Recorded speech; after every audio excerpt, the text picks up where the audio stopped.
Welcome back, everybody. We are here today with episode 2711. If you want to follow along, please do feel free to do so. You can read along with all the questions at stephencabral.com/2711. We've got some more great questions. I have no doubt about it from the community. Each and every weekend, we try to answer about 10 to 12 questions from the community. Just depends on how long they are, of course. And they're just about, I would say, 10 to 12 weeks in the past, meaning like we get so many questions on a weekly basis. It takes us about 2 to 3 months to get to those questions. I know it seems like a long time, and I believe that it is as well. I wish I could answer more faster. The good news is, though, you don't have to wait to get answers to your questions. You can ask them same day at cabralsupportgroup.com. cabralsupportgroup.com, that's where you can get your questions answered. Be a part of our online community. It's all free, and we help you get answers to your questions. So, again, these are all free services we try to provide. We just want to point people in the right direction as to what could be the underlying root cause, how to get well for you, your family, your loved ones. If it's helpful, I always recommend, of course, share it. But if you could review the show, subscribe to the show, that would be amazing. It helps us grow our reach as well. So our only goal is to reach more people. This show will always be free. It's been free now for 8 years. 2,711 podcasts, somewhere around 5,000 questions answered. And that's our goal, to create what might be the largest integrative health podcast out there that people can search. And you can search it right at stephencabral.com/podcasts. And there are thousands of topics that may be helpful for you, or, of course, someone that you care for. And I know there's a lot of practitioners listening as well. So you'd be able to search this to maybe look at a second opinion, something that you might not have been looking for. So hopefully this is helpful. Let's dive into the questions. That's why we're here. First question is from Madison. Hi, very, very simple question. What are your thoughts on the usage of an air fryer? It is a simple question, and it's a great question. I don't know if I can give as simple of an answer. And the reason is that an air fryer makes delicious food. It's very easy to use. It doesn't necessarily use Teflon. It's typically a copper or metal-based surface. You can even put something on top of that surface. It sits right on your counter. You can just kind of let it do its thing. The only issue is that foods cooked at higher temperatures tend to accumulate more, and I've talked about this on many different shows, carcinogenic-based compounds. Now, there are ways around this. One of the good news is if you're cooking meat or fish, you can squeeze some lemon. You can put some olive oil on the outside. You can add a little bit of rosemary. Lemon juice, rosemary, olive oil, 3 powerful ways to basically coat whatever you're cooking in an antioxidant that will not allow for the same level of oxidation. So great. If it's a starch, starches can create or accumulate what are called acrylamides. That is from the burning, the crispiness, all of those things. That can be mitigated to a degree with the same olive oil, rosemary, lemon if you want the lemon on there, but also not letting it overcook. That's a big thing too. So I don't think that there is a perfect way to cook. In Ayurveda, it was low and slow. No smoke, no high flames on it, no high heat. That, if we looked in an ideal world, that might be the ideal way to cook. It's not how most of us cook. Difficult to cook that way. The only people that typically cook that way are people that are smoking, something. They cook it for hours at a low heat, but then it's getting the smoke from the carcinogens. So, I've learned to say, we humans, we cook. That's what we do.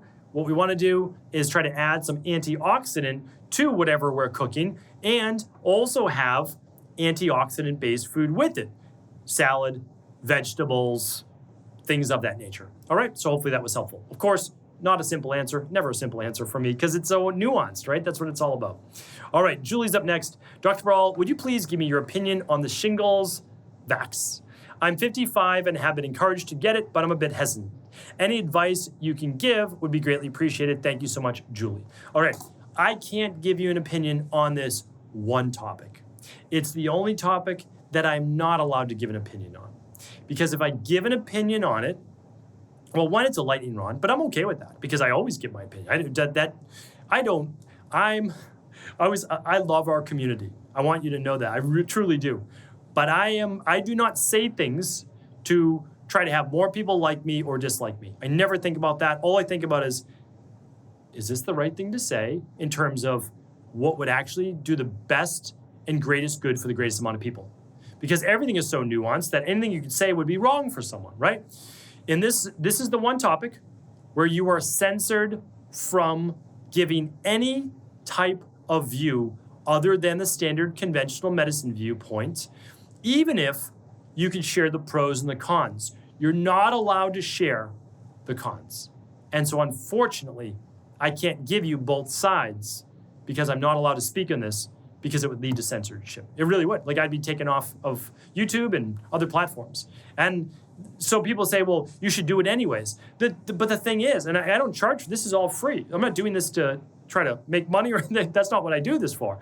But then if I did that, I'd no longer be able to reach people. And so I don't know. I don't know the right answer to that truthfully. Maybe one day I'll be able to have a separate in private membership where we can talk about these things openly and freely and present the pros and present the cons. But for right now, I can't. So I apologize, Julie, and it's unfortunate, but I don't own any of the networks, and I just want to be able to help people. I don't know how else I'd be able to. That's the truth. Okay. Because we reach millions of people a month now, like literally millions of people a month. So I feel like it's a greater good. I struggle with this all the time. I'm gonna be honest with you. And that's why I'm kind of externally processing this. I struggle all the time as to what the right thing is to do. But being able to help people, and the majority of people, without talking about that one topic, that's the compromise I guess I've come to. And I don't even know if it's the right decision, but okay.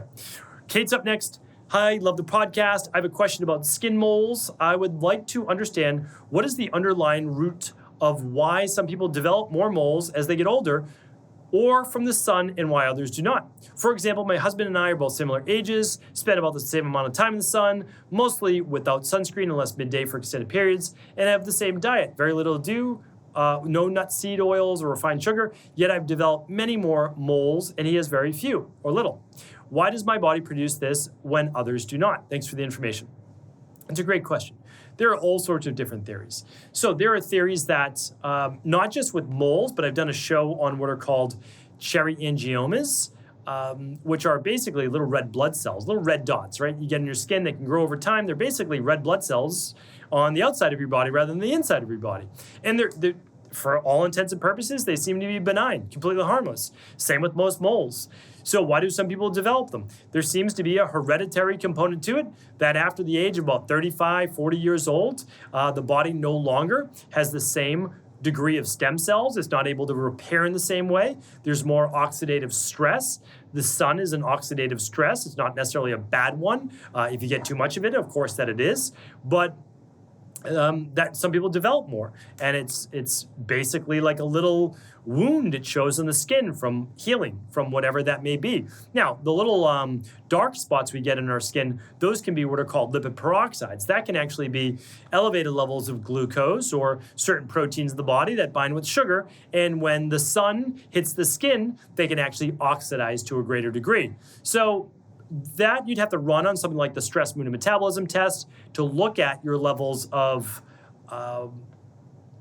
not thyroid, but also I think thyroid would be helpful in this case to look at that for overall metabolism, but to look at insulin and hemoglobin A1C. So it's worth looking at for sure. Too nuanced again for me to give you the exact answer, but hopefully that got you started. Tamara's up next. I'm a 35-year-old female who has had radioactive iodine treatment for Graves' disease at 17. I became hypothyroid. I've taken Synthroid since. In 2017, I began taking T3 medication. In addition to Synthroid, my labs looked good until a year ago when I began to show a suppressed TSH, 0.01 to 0.04, a low normal T4, a borderline T3. After coming off T3 medication, my TSH rose to 0.4, but my T4 and T3 have not changed. What could cause all three values to stay low? if I can get my T3 and T4 into optimal range, does my TSH matter?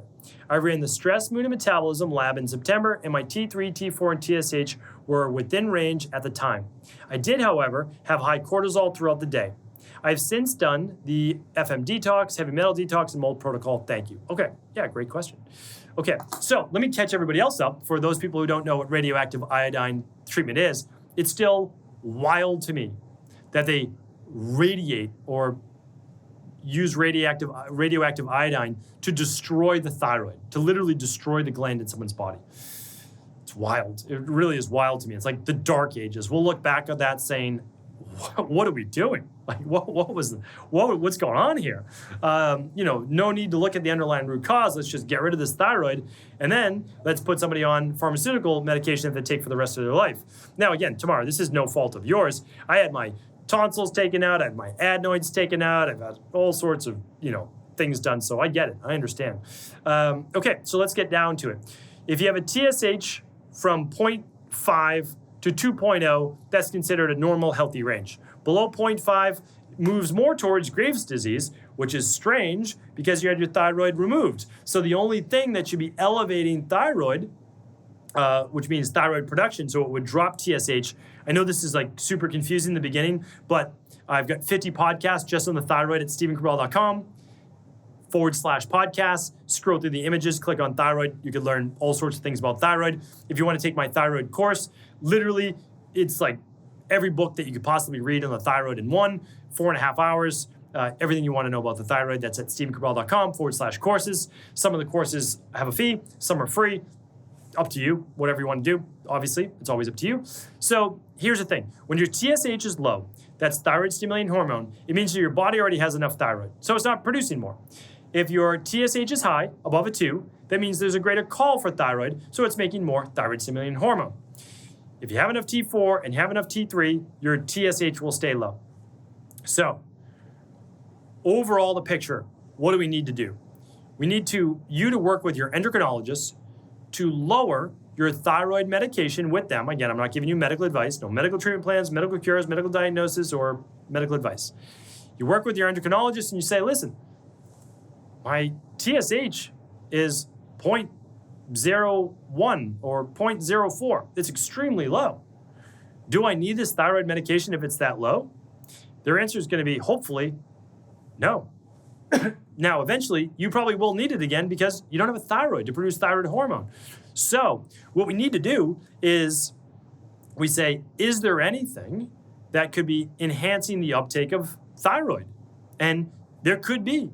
So you may have introduced more selenium or zinc or copper or B6. What else would influence it? Iodine? All of those things would greatly influence the amount of iodine that you can produce. So it could be that you added in a supplement or Brazil nuts for food or things like that. So again, take all this into consideration. There's no way your endocrinologist would know to look there, and it's no offense to them. That's not their job. It's not what they do. They diagnose disease and they prescribe medication. And I'm not saying that medical doctors aren't brilliant. They are, without a doubt, some of the smartest people in the world, but they don't look into natural health. So that's why I'm glad that you're an advocate for your own health, and hopefully this was helpful. All right, let's get another question for the day, and it's from Melanie. Melanie says, what is the cause of low normal free T3, but high reverse T3 on a woman that has Hashimoto's and is on thyroid medication? TSH is under 2, so it's normal. Oh, another thyroid question. All right. So again, for anybody who wants to know how to rebalance their thyroid and find the underlying root causes, stephencabral.com/courses. I almost never talk about that, but I have a course on detox. I have a course on female hormones. I have a course on thyroid. I have a course on digestion and gut and fixing that. So definitely check that out. And then there's a course on weight loss as well. All right. So let's take it from the top again. Thyroid stimulating hormone is stimulated from the hypothalamus to the pituitary gland to the thyroid. The thyroid then produces a hormone called T4. T4 is usually then processed into T3. It's many different organs and cells of the body, but usually the liver, mainly the liver. Okay. what can happen is T3 can become reverse T3, which is unusable to the body. That happens under inflammation, stress, heavy metals, viruses. Those are 4 of the main reasons why it would become unusable. However, you have another thing going on, which is Hashimoto's. That's inflammation. That could increase your reverse T3. I would work on the Hashimoto's. I would work on rebalancing, typically stress, heavy metals in the gut, to work on healing the underlying root causes for any autoimmune issue. Again, no medical advice here. The thyroid medication seems to be the right dosage that you need for right now. If you, again, choose to use this, there's natural methods as well, to keep it under a 2. So we need to work on why it's converted into reverse T3. I just shared the reasons. And just to let you know that your free T3 can be absolutely normal or even low if you have high reverse T3. Because basically, your body is not able to use T3 and it's being shunted over to reverse T3, which is an unusable form of T3. So we need to fix the reasons why that might be happening. You seems to still be on the right amount of medication. Basically, you're getting enough so that even with all the conversion to reverse T3, you still have enough T3, it seems, because it's normal free T3, right? So it's like, but one day when you fix this, you're probably gonna have to go down in medication, or ideally, you will work with a natural health practitioner to potentially one day come off by using natural-based modalities. So hopefully that was an answer to your question. I appreciate everybody tuning in here today. Love being able to end the week this way. It's always about, again, trying to get the information in front of you, you getting the results you want, and then in an ideal world, you teach it to someone else. So thank you so much for tuning in. I'll be back tomorrow with our Mindset and Motivation Monday. Don't miss it.